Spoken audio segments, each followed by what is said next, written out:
हम सब लोग इस बात से बिल्कुल वाकिफ हैं कि अगर कोई चीज़ ऊपर उछाली जाती है तो लौट के नीचे ही गिरती है। अर्थ की तरफ ही अट्रैक्ट क्यों होती है? बारिश की बूंदें बादल से गिर रही हैं तो अर्थ की तरफ क्यों आ रही है? आप किसी चढ़ाई पर, हिल पर चढ़ते हैं तो चढ़ना तो बहुत मुश्किल लगता है, उतरना आसान लगता है। तो किसी भी ऑब्जेक्ट का ऊपर जाके नीचे आना, सेब का नीचे ही गिरना तो था, क्यों नीचे गिरा?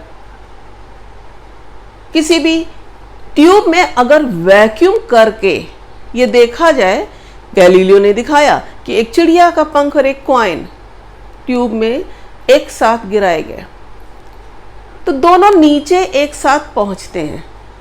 दोनों के मास अलग अलग हैं, कुछ उनके ऊपर अट्रैक्शन नीचे की तरफ लग रहा है ना, और वो इरिस्पेक्टिव ऑफ मास, चिड़िया का पंख हल्का है, कॉइन भारी है, फिर भी एक साथ नीचे लग रहा। उसको ये मतलब नहीं है कि कौन हल्का है कौन भारी। यही अट्रैक्शन, इसी की चर्चा हम लोग आज करेंगे। Welcome to the channel physics में डिजी। मैं देवीना तिवारी। आज बहुत दिनों बाद क्लास 11th में एक बहुत इम्पॉर्टेंट टॉपिक ग्रेविटेशन पर चर्चा करने के लिए मिल रहे हैं। चर्चा शुरू करने से पहले मैं ये कहना चाहूँगी कि आप वीडियो को शुरू से आखिरी तक देखिए और हाँ, सब्सक्राइब करना कतई न भूलें। आज का टॉपिक ग्रेविटेशन, जैसा कि हम कहते हैं ना कि physics study about natural laws, law of nature या नेचर के विषय में स्टडी करना ही है, तो बिना इस टॉपिक के फिजिक्स कतई अधूरी है, पूरी हो ही नहीं सकती। और ग्रेविटेशन में फोर्स ऑफ अट्रैक्शन जो आप सब जानते हैं, यूनिवर्स में छोटे छोटे पार्टिकल्स से लेकर बड़े बड़े प्लैनेट्स, स्टार्स, गैलेक्सी, सभी किन्हीं भी दो पार्टिकल्स पे, छोटे हो या बड़े, आपस में जो उनके बीच में फोर्स ऑफ अट्रैक्शन लगता है वो इन द यूनिवर्स हर जगह लगता है। तो यूनिवर्सल लॉ ऑफ ग्रेविटेशन तभी तो कहा गया है। आज हम लोग पहले ग्रेविटेशन की चर्चा करेंगे कि इसकी हिस्ट्री क्या है, तो बहुत संक्षेप में बताऊंगी, वैसे तो बहुत बड़ी हिस्ट्री है। बहुत साल पहले एक मॉडल आया था, जियोसेंट्रिक मॉडल। इसे माना गया था कि अर्थ सेंटर पर है और सारे प्लैनेट्स, सन, स्टार्स उसके चारों ओर चक्कर लगा रहे हैं। और ये मॉडल इतना प्रचलित हुआ कि कई सालों तक रहा, लोग इससे डेविएट नहीं करते थे। इसके अलावा दूसरा कोई भी साइंटिस्ट कुछ बोलता था तो सुनने को तैयार नहीं थे। साइंटिस्ट ने रिसर्च करके हेलियोसेंट्रिक मॉडल भी बताया बाद में, लेकिन उसको किसी ने मानने से सुनना तक गवारा नहीं समझा। आर्यभट्ट ने भी 5th AD में ये बताया, हेलियोसेंट्रिक मॉडल था क्या कि नहीं अर्थ नहीं, सन सेंटर पे है और सारे प्लैनेट उसके चारों ओर रिवॉल्व कर रहे हैं। यही बात निकोलस कोपरनिकस ने भी कही थी इस मॉडल के 1000 साल बाद। लेकिन इनकी बात भी एक चर्च में डिस्कार्ड कर दी गई और इनके सपोर्टर थे गैलीलियो। उनको तो स्टेट तक छोड़ना पड़ा था।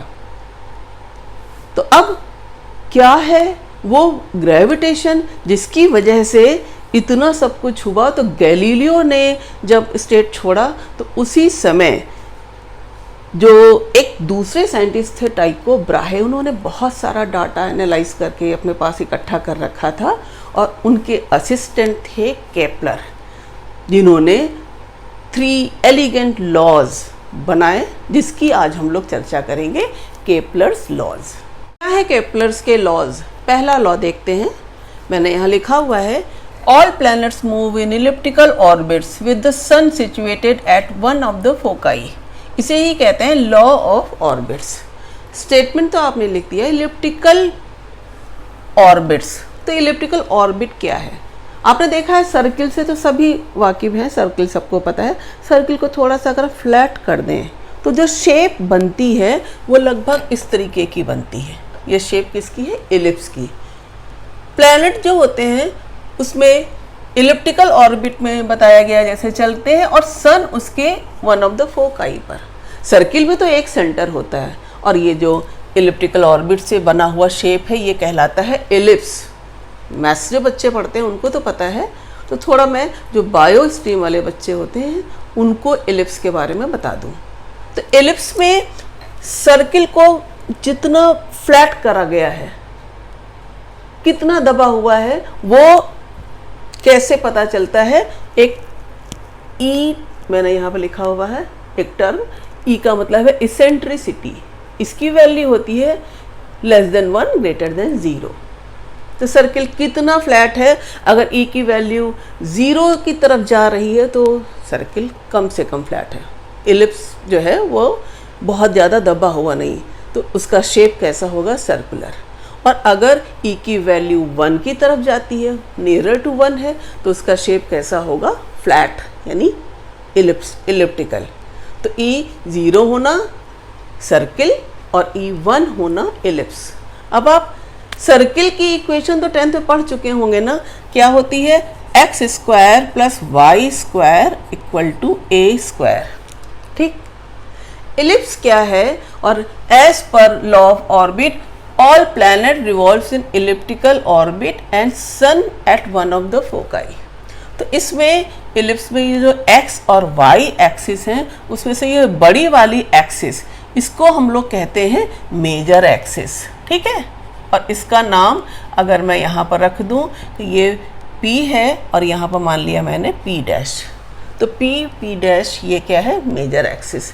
और मेजर एक्सिस कितनी लेंथ होती है? P डैश से O तक की, O सेंटर है, और O से P तक की, तो ये दोनों डिस्टेंसेस सेम है। मेजर एक्सिस यहाँ से यहाँ तक उसकी लेंथ कितनी हो गई? 2a। और ये वाली एक्सिस वो क्या कहलाती है?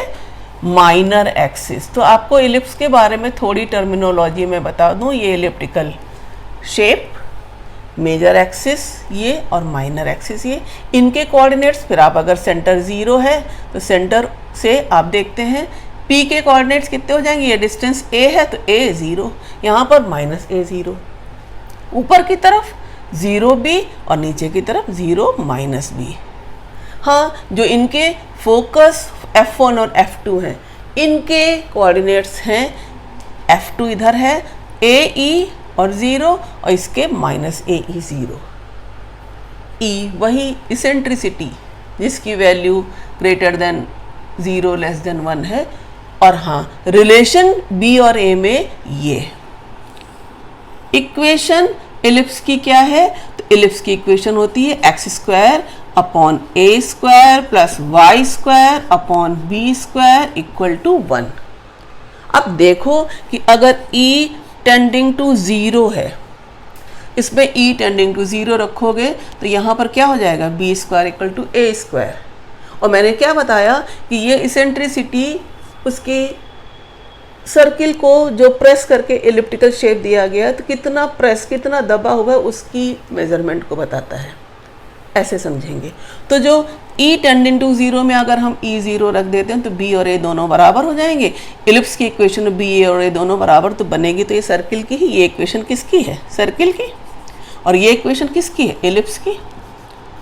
तो थोड़ा सा इलिप्स के बारे में आपको बताना ज़रूरी है कि इलिप्टिकल पाथ है, तो उसमें आपने देखा कि ये जो प्लैनेट मान लीजिए P पर है, तो P से जब प्लैनेट चलता है तो ये सन की सिचुएशन मैंने लिख दी। अगर S पर, तो आप देख रहे हैं कि सन के जब प्लैनेट पास है, यहाँ से चलना शुरू किया और ऐसे चल के ऐसे यहाँ से इलिप्टिकल पाथ पर आ रहा है।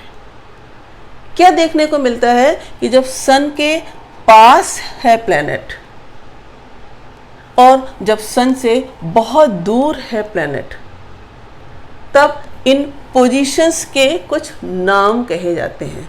तो जब सन के पास है प्लैनेट, तब उस पोजीशन को कहते हैं पेरिहेलियन। तो ये याद रखिएगा। और जब सन से दूर है तो उसको कहते हैं एफिहेलियन।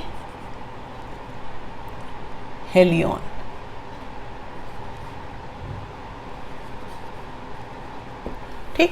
तो जो पेरिहेलियन और एफिहेलियन पोजीशन है, वो कैसे याद रखने का तरीका क्या है? P मतलब पास। तो जब प्लैनेट सन के पास के, नियरेस्ट टू द सन होता है, उस पोजीशन को कहते हैं पेरिहेलियन। और जब फारदेस्ट है सन से, देखिए यहाँ से यहाँ तक की डिस्टेंस, उसे क्या कहते हैं? एफिहेलियन। खास बात, ये तो चलिए नाम है, खास बात ये कि प्लैनेट के पूरे इलिप्टिकल पाथ के दौरान उसकी स्पीड कांस्टेंट नहीं रहती। जब वो सन के पास है तो उसकी स्पीड तेज होती है, और जब वो सन के दूर होता है तो उसकी स्पीड कम होती है।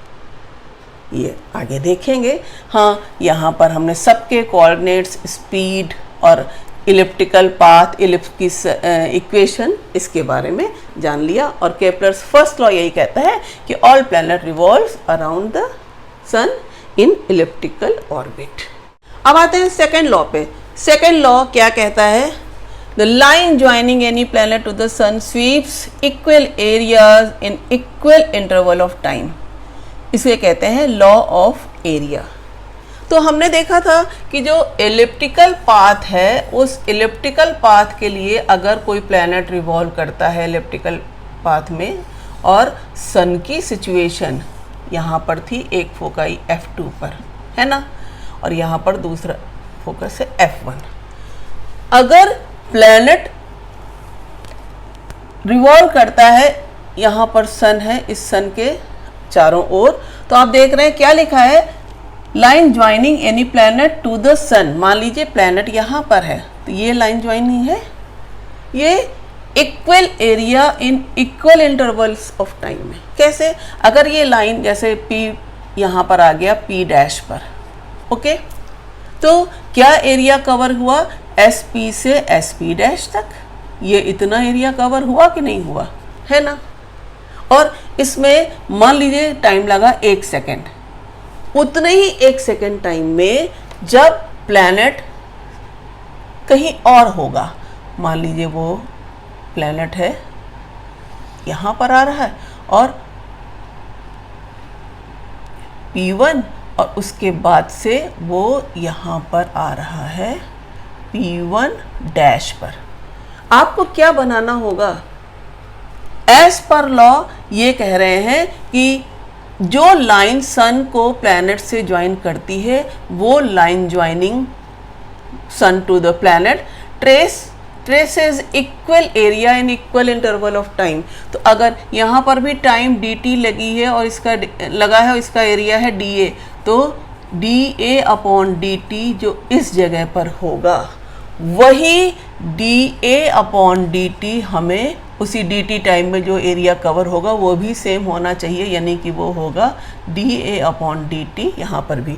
कब? जब टाइम सेम है तो एरिया भी सेम होगा।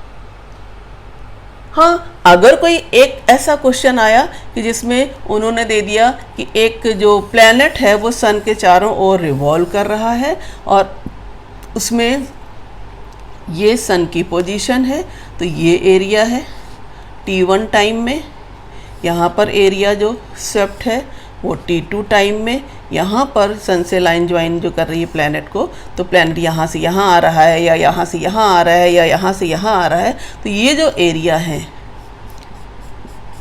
क्या ये एरिया सेम होंगे? क्या जवाब होगा आपका?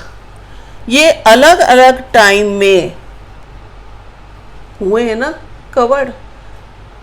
रूल क्या कहता है? Line joining any planet to the sun sweeps equal areas in equal interval of time. इसी को शॉर्ट में कहते हैं areal velocity of the planet remains constant.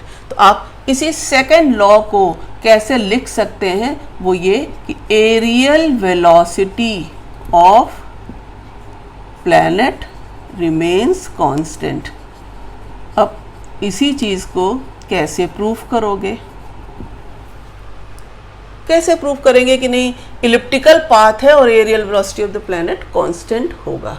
आपको करके बताती हूँ मैं कि आप कैसे प्रूफ करेंगे। मान लेते हैं कि प्लैनेट की पोजीशन, ये सन एक फोकस पर है, तो यहाँ P पर प्लैनेट है, ठीक। अब P से प्लैनेट P डैश पर आता है, P से S की डिस्टेंस मान लिया या R है, ठीक है।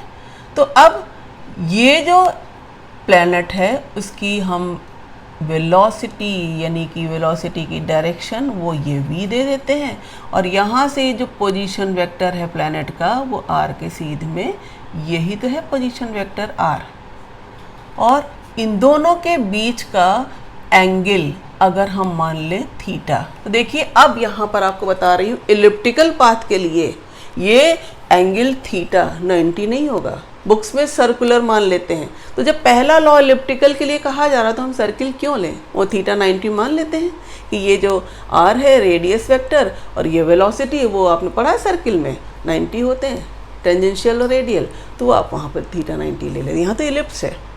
तो अब आप देख रहे हैं कि अगर हम S को अब new position of planet P dash है वहाँ ज्वाइन करते हैं, तो ये जो एक ट्रायंगल बन रहा है SPP डैश, इस ट्रायंगल SPP डैश की खास बात क्या है कि ये जो P से P डैश है ये एक बहुत स्मॉल डिस्टेंस है, ठीक है। और ये जो स्मॉल डिस्टेंस है वो हम कैसे कैलकुलेट करें, ये SPP डैश में लगता है ना कि P से P डैश एक कर्व है, तो ट्रायंगल कैसे मान लिया, और जब बहुत स्मॉल डिस्टेंस हो तो हम उसको स्ट्रेट मान सकते हैं। इसलिए अगर हम PP डैश को जो कर्व है वो बहुत छोटे डिस्टेंस के लिए हम क्या मान सकते हैं, अगर एक स्ट्रेट लाइन, तो SP डैश क्या बन गया है, ट्रायंगल।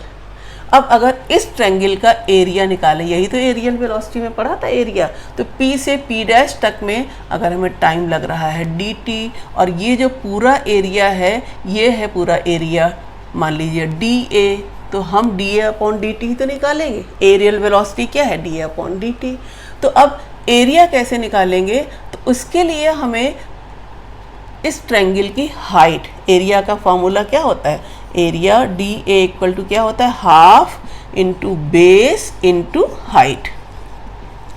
तो हाइट कैसे निकालेंगे, बेस तो r है तो हाफ इंटू r। हाइट कैसे निकालेंगे, तो मान लेंगे हम P डैश से इसके ऊपर एक नॉर्मल ड्रॉ करते हैं और वो नॉर्मल है 90 डिग्री ये। तो अब अगर ये एंगल थीटा है तो ये वाला एंगल कितना होगा, pi minus theta, 180 minus theta. अब ये जो राइट एंगल ट्रायंगल बन गया, यहाँ पर मैं ये मिटा दूँ, इसका नाम रख दूँ अगर मैं M, तो ये जो राइट एंगल ट्रायंगल बन गया हमारे पास PMP डैश, उससे अगर आप देखिए साइन 180 माइनस थीटा, ये एंगल मैं इसका यहाँ पे नाम लिख दूँ कि जो यहाँ पे लिख देती हूँ, angle MPP dash equal to 180 minus theta, ये थीटा है, ये पूरी स्ट्रेट लाइन है, तो ये 180 माइनस थीटा, तो MP this point is P and P dash, तो 180 माइनस थीटा। साइन थीटा का फॉर्मूला क्या होता है, परपेंडिकुलर अपॉन हाइपोटेन्यूज। ये अगर हाइट h है तो किसके बराबर हो जाएगा, h अपॉन ये हाइपोटेन्यूज कितना है, PP डैश। PP डैश जो स्मॉल डिस्टेंस है वो कैसे निकालेंगे, प्लैनेट की वेलोसिटी क्या है, v, और v से प्लैनेट कितनी डिस्टेंस चला है कितने टाइम में, dt टाइम में, तो किसके बराबर हो जाएगा, PP डैश की वैल्यू, PP डैश की वैल्यू किसके बराबर आ गई है, v इंटू dt। क्यों, distance equal to speed into time. यहाँ रख देंगे सीधे, तो हमारे पास क्या आ जाएगा, h अपॉन v dt, ठीक है। अब dA किसके बराबर आया, dA equal to half into r into h upon v dt आया।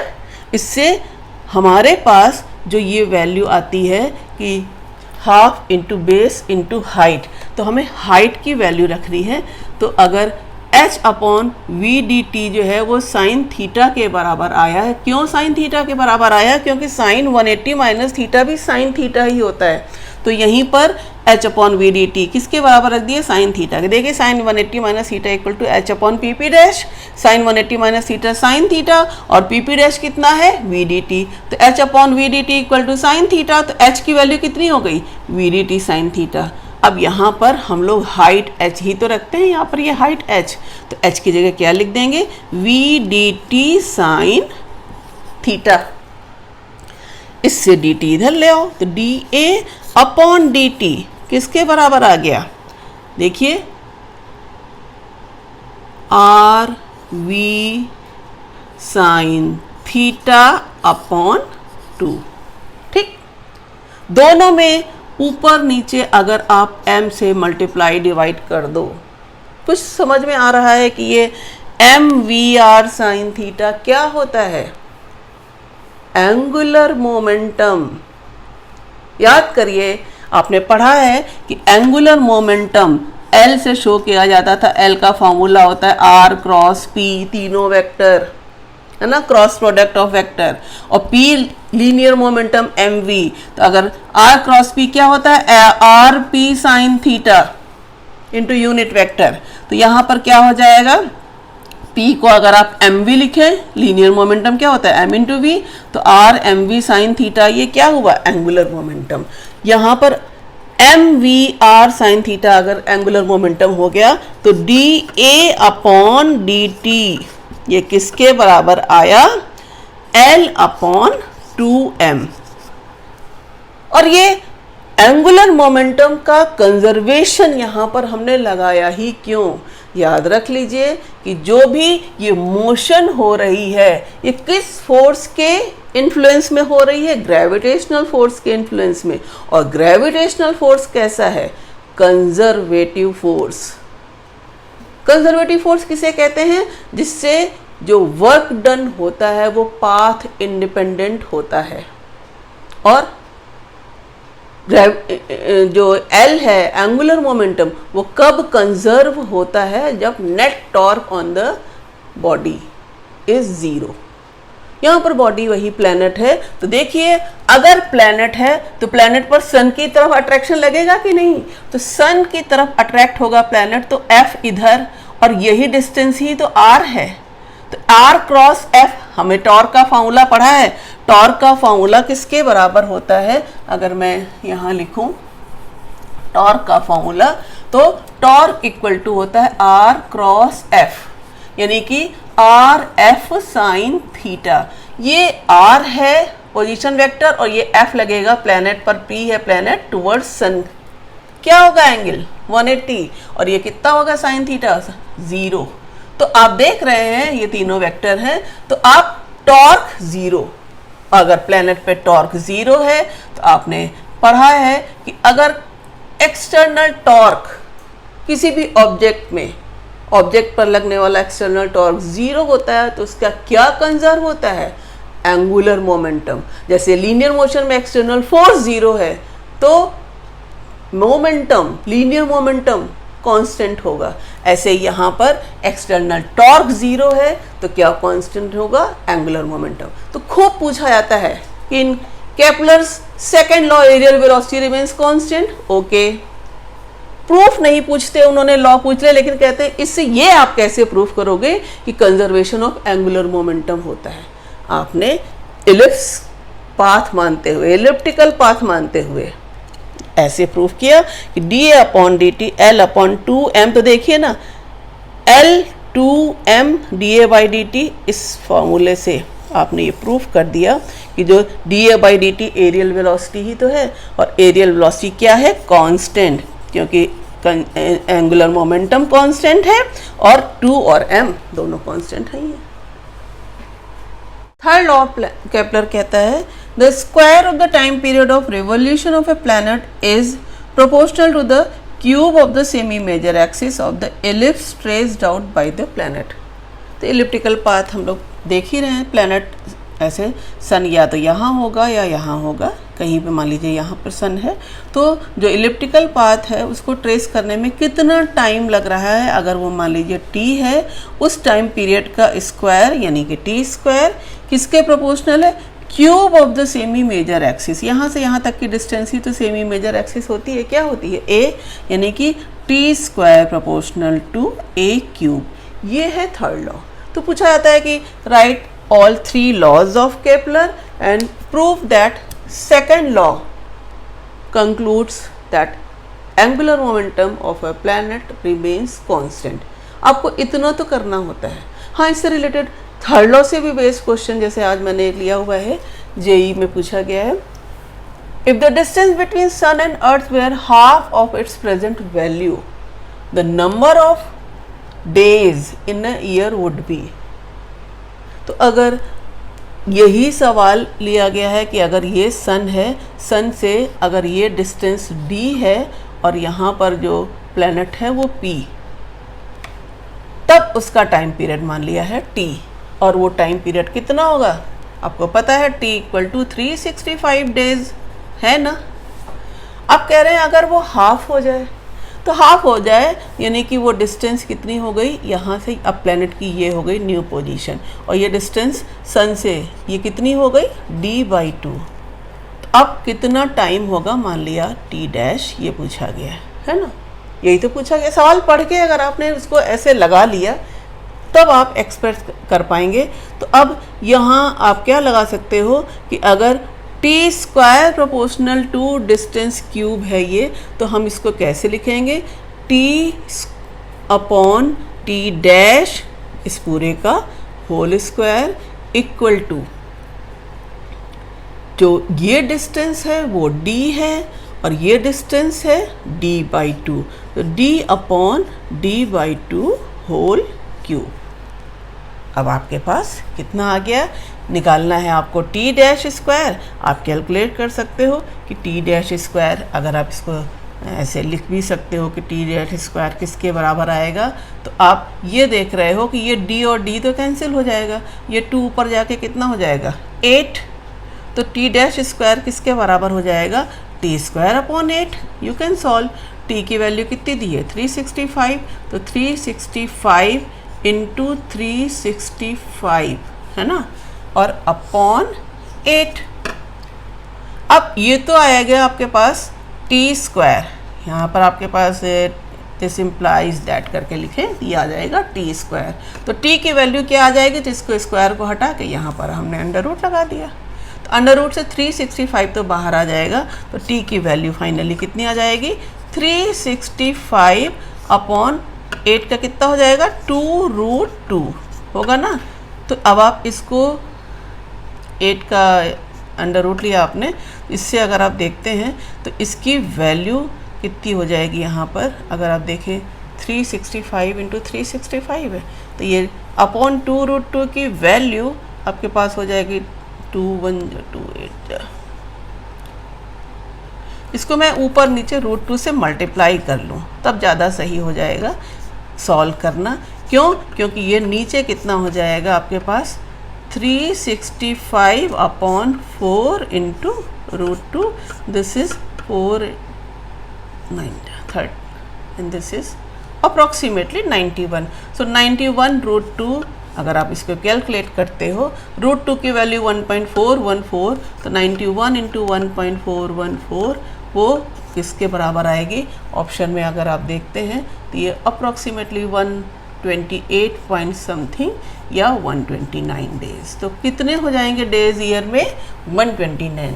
जब ये भी एक इंटरेस्टिंग क्वेश्चन है कि अगर डिस्टेंस हाफ हो जाएगी तो कितने ईयर में टाइम पीरियड क्या होगा प्लैनेट का। केपलर लॉस को जानने के बाद आपको ये क्वेश्चन जरूर आना चाहिए।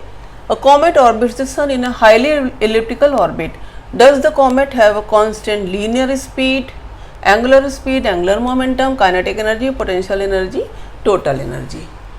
तो आपको तो पता है, हम लोग पढ़ चुके हैं कि एंगुलर मोमेंटम कांस्टेंट होता है, लीनियर स्पीड नहीं, सन के पास ज़्यादा दूर कम, एंगुलर स्पीड भी नहीं, काइनेटिक और पोटेंशियल एनर्जी भी नहीं, हाँ total energy through out its orbit ये भी कंजर्व रहती है।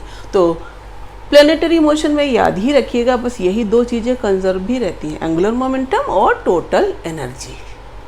अब हम कैलकुलेट करेंगे कि जब प्लैनेट सन से दूर है और जब सन के पास है तो उसकी स्पीड कितनी होगी। देखिए यहाँ P1 पर प्लैनेट है और सन यहाँ पर है, तो सन की डिस्टेंस P1 से कितनी है, ये डिस्टेंस, ये तो पूरी A है और ये है A है ना, माइनस तो निगेटिव एक्सिस की तरफ है, माइनस एक्स एक्सिस की तरफ, लेकिन मैग्नीट्यूड वाइज ये A ही तो है, ये A 0 माइनस A 0 इधर के तरफ है, S इसलिए लिखा गया। तो A और A कितना हो गया, अगर ये डिस्टेंस R1 है तो R1 A प्लस A ही। इसी तरीके से जब सन के पास है प्लैनेट तो SP1 डिस्टेंस अगर R2 है तो ये पूरी डिस्टेंस A, उसमें से AE डिस्टेंस माइनस हो गई, तो कितनी हो गई A minus A into 1 minus A। क्या कांस्टेंट होता है, कंजर्व होता है, एंगुलर मोमेंटम। तो एंगुलर मोमेंटम हर पोजीशन में कांस्टेंट होगा, जब वो प्लैनेट P1 पर है चाहे वो प्लैनेट P1 डैश पर है। तो हमने L1 यहाँ पर एंगुलर मोमेंटम और L2 यहाँ पर एंगुलर मोमेंटम लिया, तो ये ही दोनों क्या होंगे, constant conserve. L1 equal to L2 equal to constant. अब L1 फॉर्मूला क्या होता है, R क्रॉस P। L2 के लिए क्या लिखेंगे, R2 क्रॉस P2। अब P1 और P2, तो अब आप यहाँ पर लिखेंगे R1 cross M V1 equal to R2 cross M V2। तो ये M भी कैंसिल हो जाएगा। What is R1, A1 plus E V1 equal to A1 minus E V2। इससे हमारे पास V1 अपॉन V2 की क्या वैल्यू आ जाएगी, V1 upon V2 will be 1 minus E upon 1 plus E।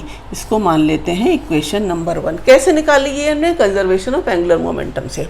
अब और क्या चीज़ कंजर्व रहती है, टोटल एनर्जी। थोड़ा सा आपको ये डेरिवेशन बाद में आएगा कि जो ग्रेविटेशनल पोटेंशियल एनर्जी है उसका फॉर्मूला याद होना चाहिए, -Gm अपॉन R।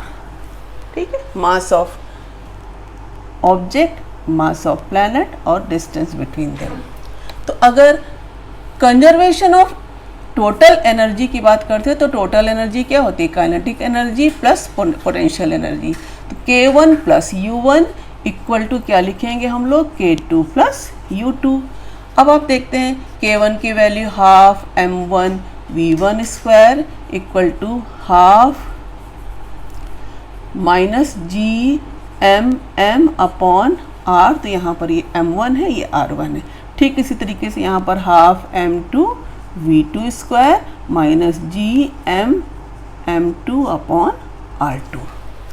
तो अब थोड़ा सा यहाँ पर जो क्रॉस प्रोडक्ट है R cross MV sine theta है, तो आप यहाँ पर ये देखिए, ये वेलोसिटी और ये है यहाँ से R डिस्टेंस कैसे हैं 90 डिग्री पर। तो साइन 91 हो गया, तो मैंने यहाँ पर डायरेक्ट लिखा है। तो क्यों, क्योंकि थीटा इक्वल टू 90 है और साइन 90 की वैल्यू कितनी हो गई है 1, क्योंकि क्रॉस प्रोडक्ट में RMV साइन थीटा भी तो आता है ना। तो ये, तो इससे आपके पास जो ये इक्वेशन आई है। अब आप यहाँ पर आप देखेंगे तो ये M1 M2 तो है नहीं, वही प्लैनेट है ना।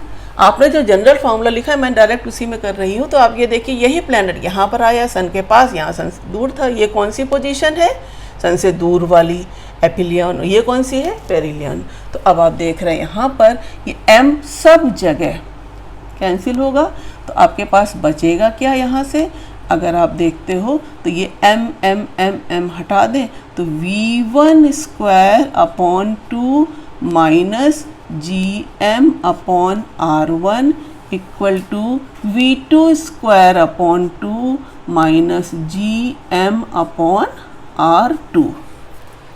R1 R2 की वैल्यूज़ आपको पता है ना। तो अगर आप V1 निकालना चाहते हैं तो V1 इक्वल टू क्या लिख सकते हैं, इसी इक्वेशन से हम V1 इक्वल टू क्या लिख सकते हैं, 1 minus E upon 1 plus E into V2, है ना। तो जहाँ पर V2 आ रहा उसको भी हम V1 के टर्म्स में चेंज कर सकते हैं, और अगर V1 की जगह हम दिस इंटू V2 लिख सकते हैं तो हम V2 निकाल सकते हैं। दैट मीन्स हमारे पास दो इक्वेशन है, V1 V2 दो अननोन है, तो हम सॉल्व करके V1 V2 की वैल्यू पता लगा सकते हैं। इंटरेस्टिंग है उसे याद करना।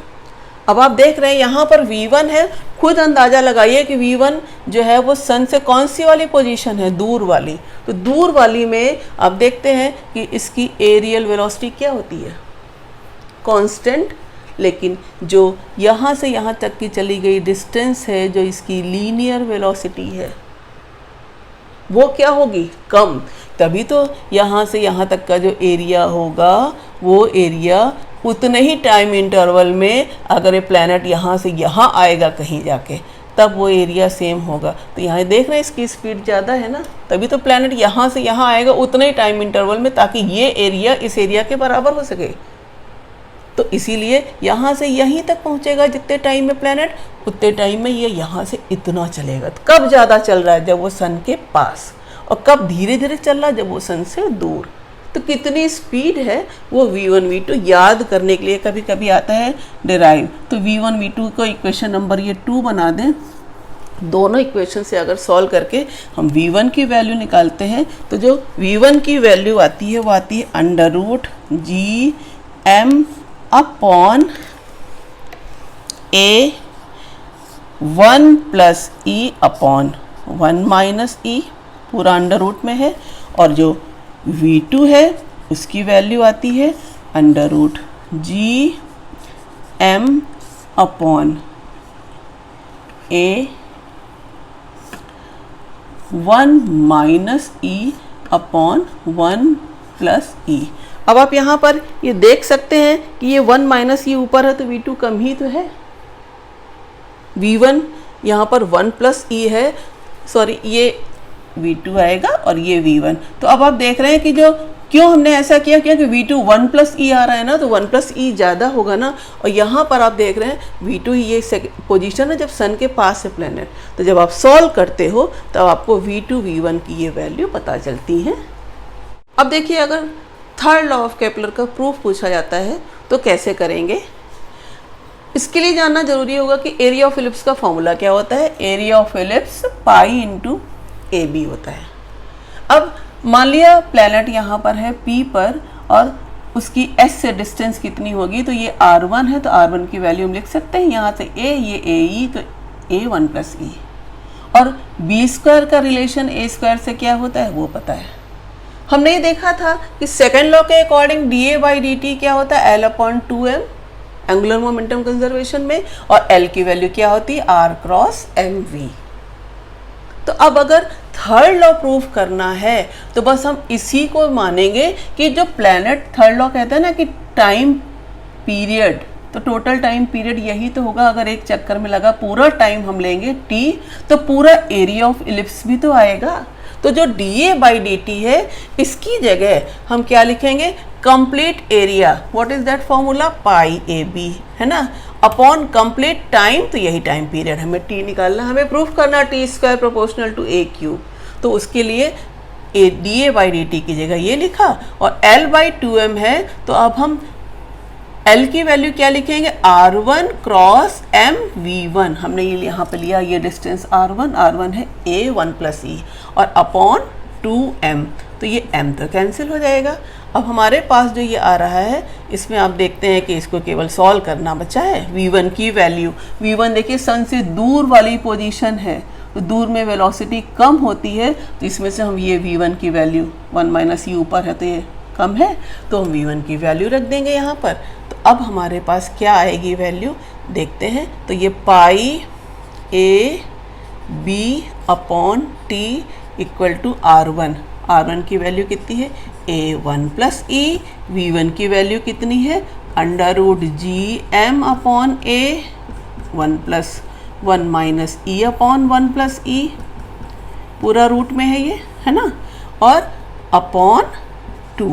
ठीक, अब ये a और a कैंसिल हो गया। अब हमारे पास जो ये रिलेशन आ रहा है उसमें b की वैल्यू आप देख रहे हो, जो b की वैल्यू है वो हम कैसे रखेंगे, तो जो b है वो किसके बराबर आ जाएगा a, और ये 1 माइनस ई स्क्वायर है, तो हम यहाँ से कैसे पाई इसको रिवर्स करके अगर लिख लें तो t upon pi b equal to 1 this 2 root a within bracket 1 plus E upon, पूरा ये बड़ा सा रूट लगा दें यहाँ पर, 1 प्लस ई, नीचे क्या हो जाएगा जी एम 1 माइनस ई। अब आप यहाँ पर देख रहे हो कि जो t है इसको अगर हमें t स्क्वायर लाना होता है तो क्या कर देते हैं होल स्क्वायर, तो t square upon pi square b square हो जाएगा, यहाँ होल स्क्वायर करके रूट हट जाएगा, यहाँ कितना हो जाएगा 4 अपॉन 1 प्लस ई का होल स्क्वायर, और ये कितना हो जाएगा a 1 plus E, square root हटा के पूरा लिख देना है, upon G M 1 minus E. अब आप देख रहे हैं 1 प्लस ई से ये स्क्वायर कैंसिल हो गया, और ये जो 1 प्लस ई 1 माइनस ई ये किसके बराबर हो जाएगा 1 माइनस ई स्क्वायर। तो अब हमारे पास आ गया 4 ए upon G M 1 minus E square. तो अब पाई स्क्वायर बी स्क्वायर को हम इस साइड ले जाएं तो क्या लिख सकते हैं कि T square equal to 4a pi square B square upon G M 1 minus E square, है ना। तो अब बी स्क्वायर की वैल्यू क्या होती है, ए square into 1 minus E square. यहाँ पर रख देंगे अगर तो हमारे पास क्या आ जाएगा, T square equal to 4a pi square, मान लीजिए पाई स्क्वायर बाद में लिखेंगे, पहले बी स्क्वायर की वैल्यू तो कितना हो जाएगा, ये ए क्यूब 1 माइनस ई स्क्वायर और उसके बाद पाई स्क्वायर और upon G M 1 minus E square. देखिए 1 minus E square 1 minus E square cancel और सारी चीज़ें जो बची हैं उसमें आप देख रहे हैं कि T square proportional to A cube ही तो कह सकते हैं, क्योंकि 4 पाई जी एम ये सब क्या है, कांस्टेंट। तो यही तो है थर्ड लॉ ऑफ केपलर। आज मैंने केपलर के तीनों लॉज तो बताएं और साथ ही जो कई बुक्स में दिया होता है derivation second law third law का, तो वो सर्कुलर मोशन मान के प्रूफ किया होता है। जब फर्स्ट लॉ कह रहा है कि प्लैनेट रिवॉल्व करता है अराउंड सन इलिप्टिकल पाथ पर, तो इलिप्स को ही थोड़ी सी जानकारी एरिया उसके इसेंट्रिसिटी की अगर आपको पता है थोड़े फॉर्मूले, तो आप इलिप्टिकल पाथ को मानकर ही सेकंड और थर्ड लॉ को भी प्रूफ करते हैं, जो मैंने जैसे बताया। उम्मीद करती हूँ आपको बहुत पसंद आएगा। Thank you.